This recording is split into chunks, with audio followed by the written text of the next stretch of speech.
Hello students, एक बार फिर से आप लोगों का स्वागत है।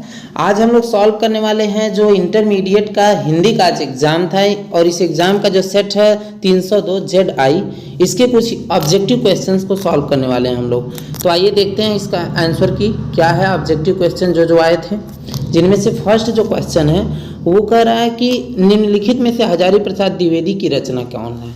यानी कि हजारी प्रसाद द्विवेदी की जो रचना है वो विचार और वितर्क की ऑप्शन नंबर फर्स्ट सही है। ख जो है निम्नलिखित में से आचार्य रामचंद्र शुक्ल द्वारा लिखा गया निबंध है, यानी आचार्य रामचंद्र शुक्ल द्वारा जो लिखा गया निबंध है इसका ऑप्शन है फोर्थ, यानी कविता क्या है, ये ऑप्शन सही है। कविता क्या है। तीसरा, अजातशत्रु रचना की विधा क्या है। तो अजातशत्रु रचना की विधा जैसा कि आप जानते हैं नाटक है। अजातशत्रु रचना की विधा जो है वो नाटक है। फोर्थ क्वेश्चन घ जो पूछ रहा है वो कह रहा है अज्ञेय की रचना क्या है। तो अज्ञेय की जो रचना है वो है शेखर एक जीवनी, अज्ञेय की रचना है। अंग कह रहा है बहादुर कहानी के लेखक कौन है। तो बहादुर कहानी के जो लेखक हैं वो अमरकांत जी हैं। बहादुर कहानी के लेखक कौन है, अमरकांत जी।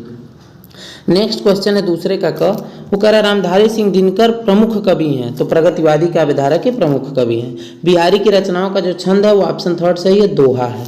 आंसू रचना किसका है। तो आंसू सबको पता है जयशंकर प्रसाद की रचना है। छायावाद स्थूल के प्रति सूक्ष्म का विद्रोह, यह कथन है डॉक्टर नगेंद्र का। और जो इसका अंग वाला क्वेश्चन है ये दूसरा सप्तक कब प्रकाशित हुआ। तो सबको पता है कि दूसरा सप्तक 1949 में प्रकाशित संपादन हुआ था और 1951 में प्रकाशित हुआ था। आइए आगे देखते हैं इसके कुछ और भी क्वेश्चंस हैं जो जैसे आपका यहाँ से आ गया है कि 10वां का क जो है वो है रमेश में सही संधि विच्छेद। तो इसका ऑप्शन अ सही है, रमा प्लस ईस। दूसरा इसका है क्वेश्चन कि कविंद्र का सही संधि विच्छेद क्या है। तो कविंद्र का सही संधि विच्छेद इसका भी अ सही है, कवि प्लस इंद्र। गायकः में सही संधि विच्छेद तो इसका भी अ ही सही है, गय प्लस अकः। यहाँ तक कंप्लीट हो चुका। आगे और भी देखते हैं। यहाँ पे जो क्वेश्चन है कि आत्मना शब्द में विभक्ति और वचन बताइए, यानी आत्मना शब्द में विभक्ति और वचन बताएंगे। तो इसमें का जो ऑप्शन है तृतीय विभक्ति और एक वचन, यानी ऑप्शन नंबर जो है स सही है, तृतीय विभक्ति और एक वचन। दूसरा कह रहा है नामन में शब्द में विभक्ति और वचन। नामन में जो विभक्ति और वचन है वो सप्तमी विभक्ति है और एक वचन है, सप्तमी विभक्ति और एक वचन।